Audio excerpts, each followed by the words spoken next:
Will not believe this, but McLaren just released their what is basically the supervillain of all hypercars. They just built a plug-in hybrid hypercar, the successor to the P1 and the F1. Its name, the McLaren W1.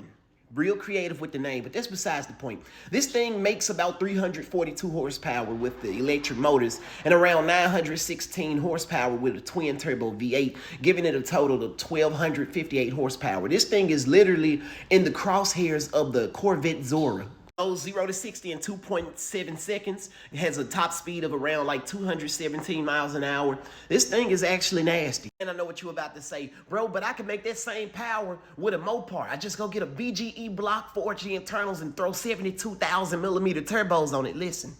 You could make more power than this W1 McLaren, but you're never going to have an interior this nice. Never in the history of Mopar's inception, since the Dodge brothers broke away from Henry Ford, have they ever had a decent interior. I stand on business. Something that boggled my mind when I was looking at this vehicle, there are 399 copies of this particular vehicle, and upon its release, they are all taken.